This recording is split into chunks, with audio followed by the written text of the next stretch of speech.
Hey guys, it's Chloe. Welcome back or welcome to my channel to this very exciting video where today I'm going to be test driving the all-new 2024 Toyota Land Cruiser. Now, Land Cruiser is a very legendary nameplate in the Toyota family of vehicles. It's Toyota's OG SUV, and for 2024, the 250 is completely redesigned for here in the States. Now, there is a lot of new things to this vehicle. First of all, there are 3 Land Cruiser grades now. The 1958, which is standing right next to me, the Land Cruiser, and also the first edition. All Land Cruisers come standard with the I-Force Max, which is a 2.4 liter turbocharged 4-cylinder hybrid engine, a first for Land Cruiser. Just a lot to it, and it's going to be a very exciting day because not only are we test driving it, we are test driving it on a closed off-road technical course, which should be really, really fun. And I can't wait to do my first drive in the 2024 Land Cruiser and let you guys know what I think.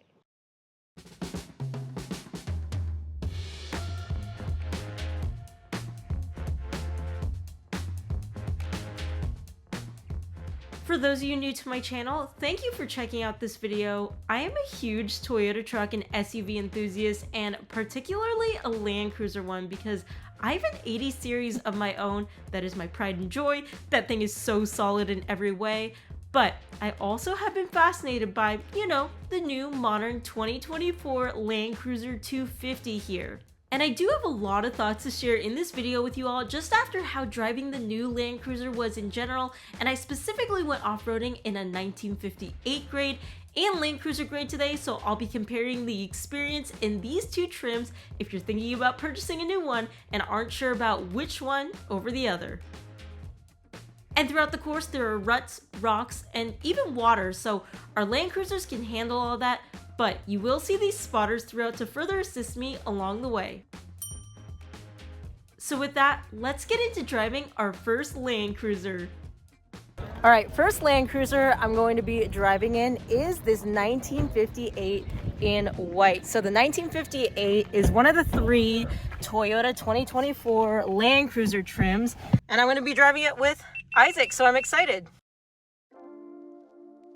So Isaac is part of Team 4Runner, another awesome YouTube channel, and I'll have all of their socials down below, but I'm just stoked to have another Toyota enthusiast to geek out with me and also give his take on the new Land Cruiser, of course. We've got Chloe behind the wheel. What's going on, guys? Welcome to Team 4Runner plus Chloe. Ayo plus Chloe. Well, awesome to have you here. Awesome to be driving with you. But yeah, let's get going. Amazing. Thanks, Chloe. Thanks for letting me tag along. Thanks for riding along. I feel like I'm so low in this thing.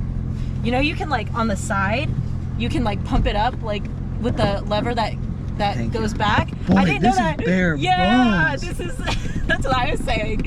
I was like, this is about 2019 Tacoma. Look at that! I mean, it doesn't bug me. Lifted. No, because you still have your base off-road feature, so you got what you need. Look, crawl control. Yep.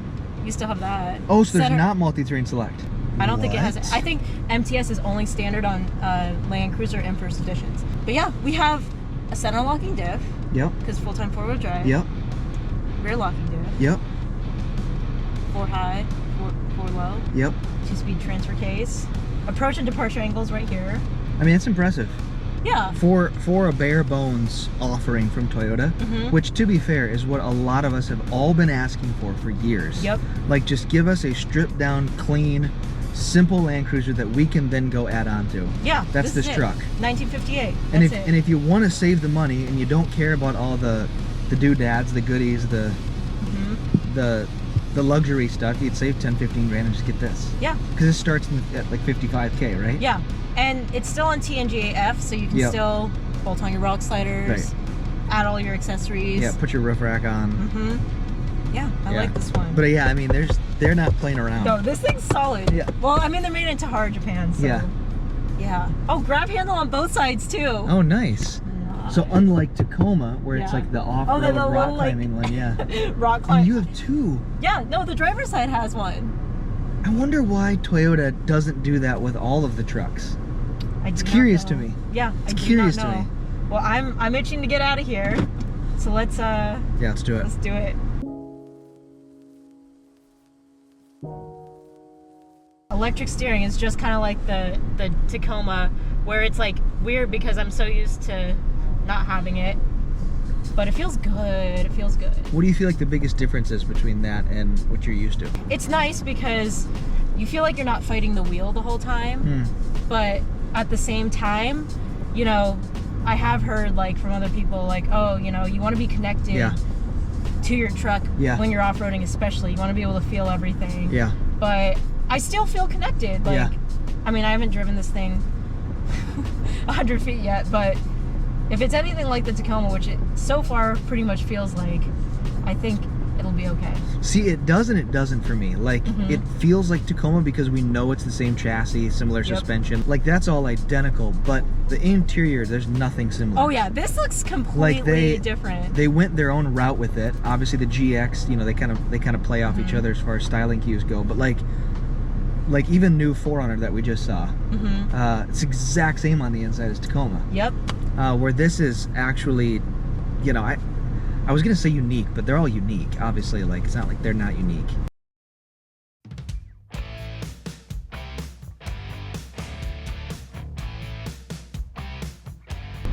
All right, here we go. Good morning. Good, how about yourself? So go to neutral. Okay. And now go to the low range, so push down and flip back. Okay, that's now different. Go back to drive. Now hit that button. Sure. And then the center diff lock right there. Yep, should we lock it? Yep, you can do that now, and then save the rear for when you get the wheel lift. Right. Okay.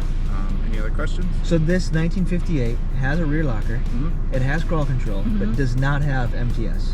Or a sway bar disconnect. Yeah, no sway bar disconnect, which would be right here. Yep, okay. But it does have second gear starter. You familiar with that? No. So it'll start it in second gear, which is nice for a really muddy hill. So you're not just tacking it out going nowhere. Oh, that's neat. Wait. And that's an old school Land Cruiser feature. I wonder if my 80 has that. Yeah, they do. How do I not know that? It's I have an 80. Chloe! Yeah, it's right by the shit. I'm cutting this part out in the video, don't worry. After thoroughly being schooled on my old school Land Cruiser, it was time to start making my way over the first obstacle, this rock garden. Isaac stepped out to get some extra angles for you all, so it was just me and crawl control.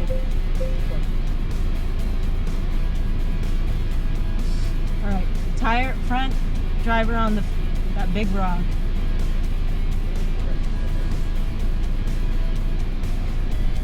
Oh man, I'm just trusting crawl at this point. Okay. It's easy. Let crawl do all the work for you. So quiet. So easy. I think the most shocking thing to me was how silent crawl control truly was. And I continued onto the next, more rutted out section to test out the standard rear locker. So we want to lock the rear diff. Okay, rear diff. Bingo.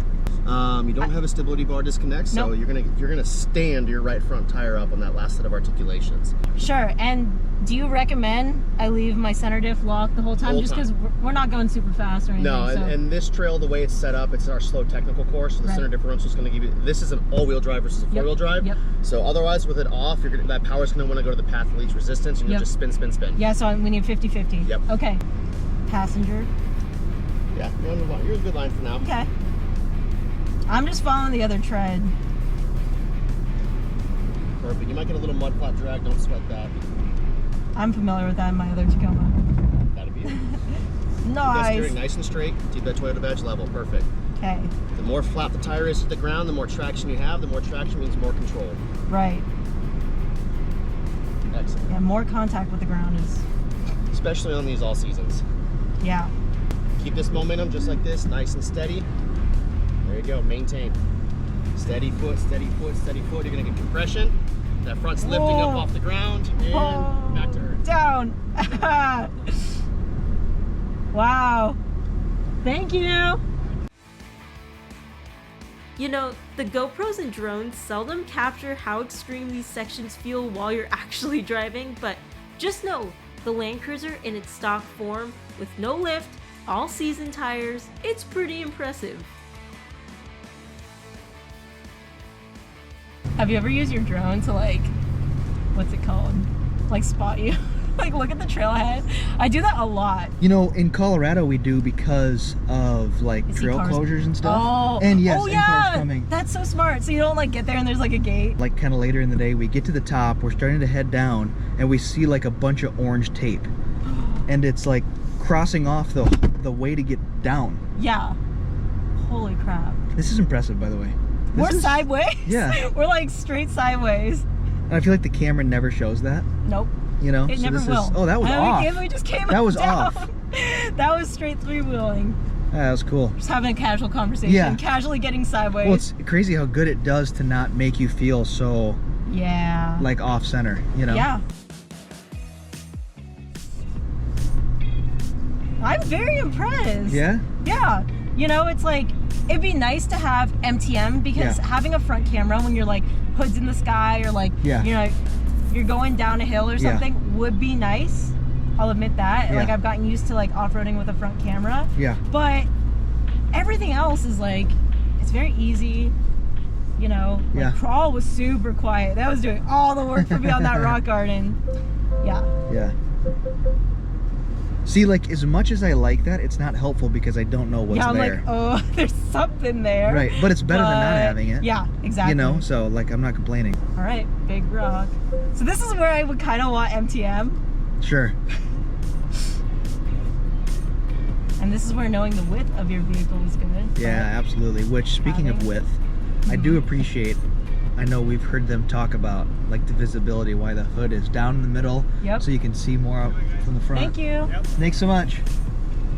And like the line on the right and left side of the hood is legit where that fender is.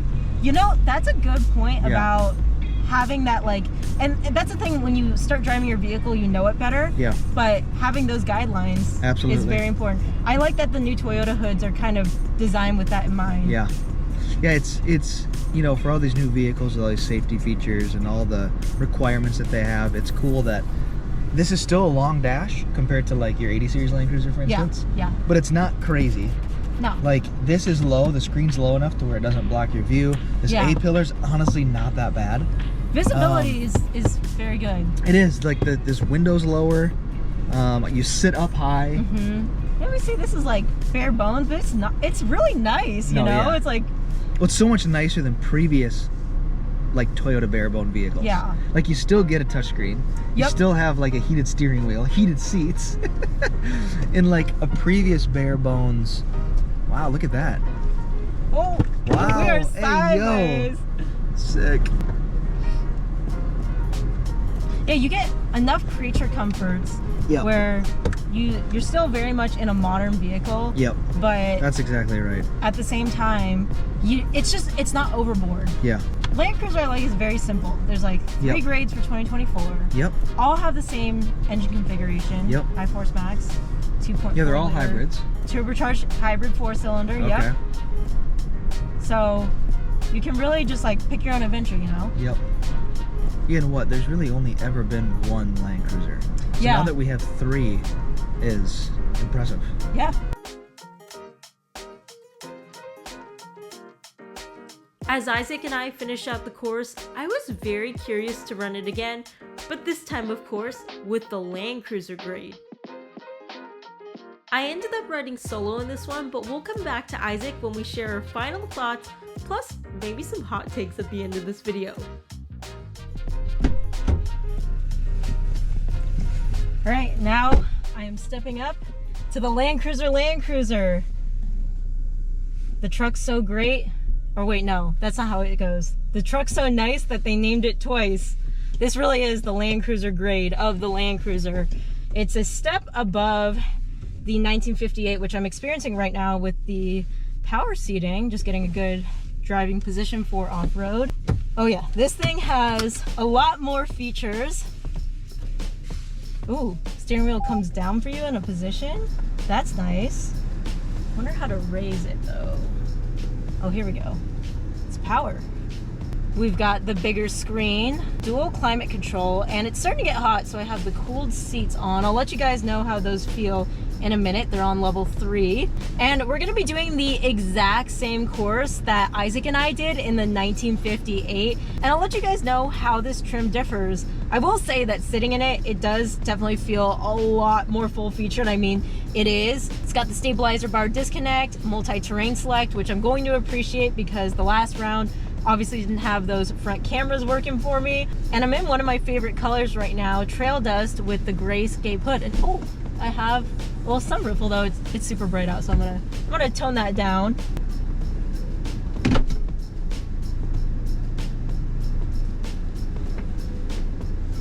Look at that.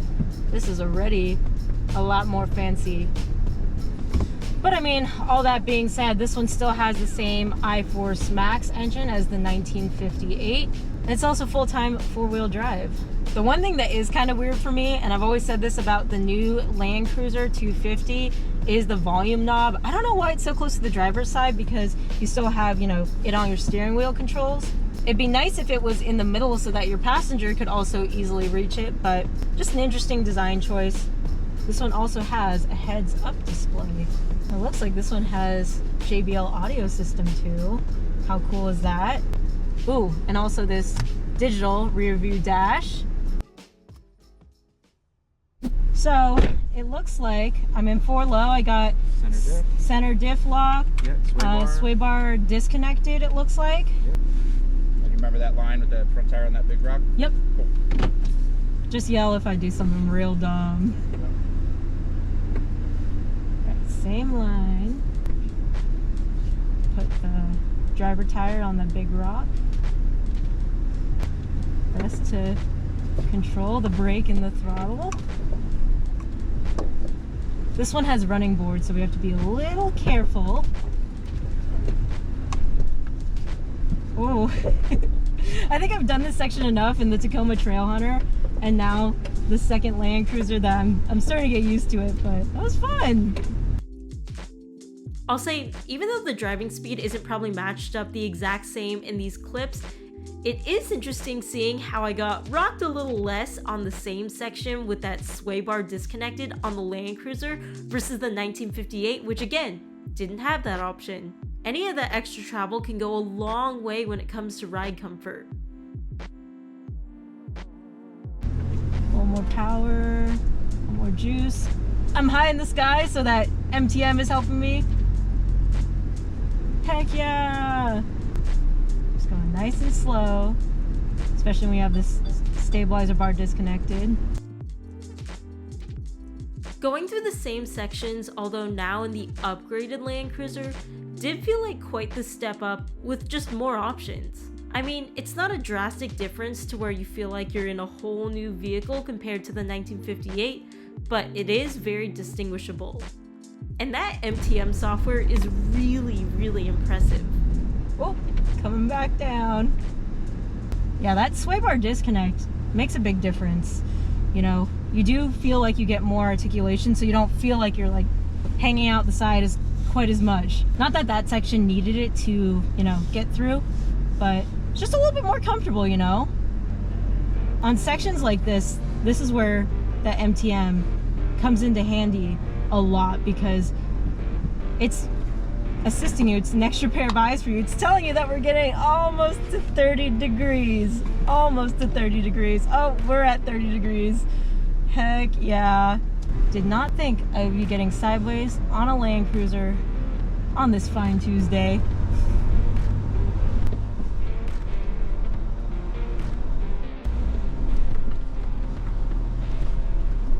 A water crossing again. Just avoid those rocks on the right. Woo! You know what I like about all these new Toyota trucks and SUVs, especially the ones that are on TNGA-F? They just feel very, very solid, you know? I don't know if it's just an artifact of them being pretty quiet, especially when you do this off-road stuff, and you're so used to, you know, the previous gen Toyotas being a little bit louder, but I swear, this fully boxed ladder frame, it's so solid. And that's great for on-road ride comfort, and of course, off-road here as well. And speaking of ride comfort, I will say, since it was getting hot outside, those cooled seats kicking in were a really nice touch. Again, didn't have those in the 1958.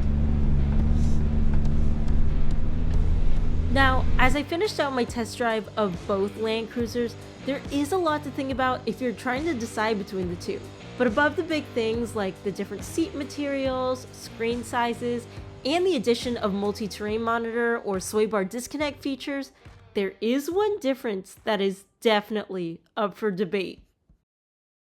We have a controversy here. Which headlamps do you like more? This is a question I've been getting over and over. I'm a fan of the retro style, so the circular headlamps I think are the move. I agree, because like looking at this, it looks like a person. You know what? It's got a face. Yeah. I just like the nostalgia factor.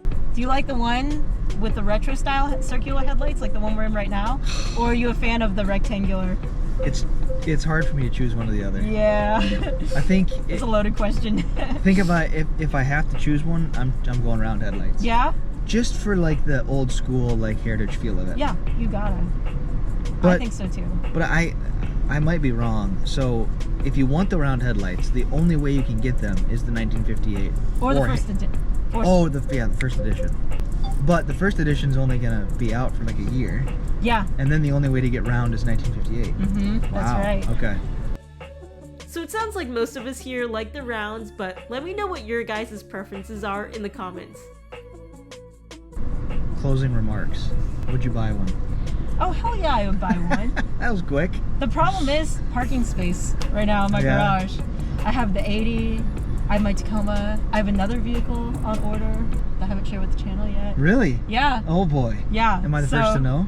Yeah, you know what I'm getting. That's sick. That'll be exciting. Yeah, but maybe there's room in the fleet for 1958. So would you do 1958 Land Cruiser or Land Cruiser? That's a hard one. Yeah. Because I do really like MTM. Yeah. But I really like the round headlights. Yeah. So then that turns me on to like first edition. Yeah. Because that's like you can have it all. Right. Right. But at the same time, like the whole point of Land Cruiser is really just having your base off-road functions. Yeah. And so this is really all you need. So I don't know. I think I go towards a 1958. Yeah. Just nice, simple base off-roader. Yep. That's still nice to drive in, you know. Right. Can I give my hot take? Go for it. I want to hear all the hot takes. I feel like my hot take with this truck is Toyota's goal, okay, at least this is my opinion, is a 1958 was built for people that want to add on to it, that want to take it off grid, that don't want to spend a bunch of money on things they don't need. You know, leather seats, big screens, because really their goal is to just have a reliable off-roader that can get them up into the mountains. Yep. So with that in mind, I feel like if that's truly the goal, then most people buying this are going to be building them and wheeling them. 100%. I am confused. I'm not frustrated, I'm just confused. I would actually love to hear more about why Toyota decided to do this, but why is there no MTS? Right. Why is there no disconnecting rear sway bar or front sway bar? Sorry. Right. Yeah, this is the true base off-roader. Yes. Those are some pretty solid base features that Toyota offers. And why is there no multi-terrain select? I know it's a small screen, but a couple of cameras wouldn't hurt. Sure. Especially if the goal is to, make this the off-roader. Absolutely. Yeah. I'm sure. I mean, I have no idea. Yeah. But if I think about it, I'm sure there was a number in mind when it came to how expensive to make the Land Cruiser. Right. And there's things that had to get cut.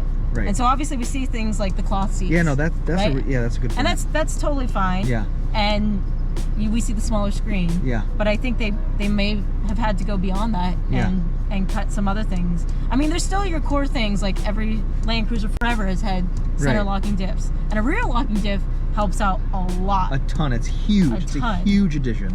Right. Yeah. But it would be nice to have stabilizer bar disconnect. Right. MTM, front camera, because there were a couple times we were going where you do get the front sensors, which I certainly appreciate. Yeah. Because in my Tacoma, my 2019 Tacoma, which I off-road a lot in, there's no front sensors. So it's kind of, you're relying on the camera or yourself or a spotter, right? Yes. But when they start digging, you're like, okay, how close am I to that rock? So you're right. It seems a little bit odd that there's dual climate control, it looks like here, but not necessarily some of the other off-road features. Right. Yeah, it comes packed with a bunch of like things that a bare bones vehicle wouldn't normally have. Like we were saying, like rear climate control, like you just said, dual climate control, heated steering wheel. That's right, I see that right here. Like digital gauge cluster, but yeah, not having, you know, a couple of the off-road things is, I don't know. I mean, I get it. Like you said, they gotta, you know, save on cost and stuff, and there has to be an advantage to buy the other one at some point too. Sure. If this has everything. And that's maybe it too. Yeah. But yeah, I think I'm with you. I think this is the one I would choose. Yeah. But good food for thought.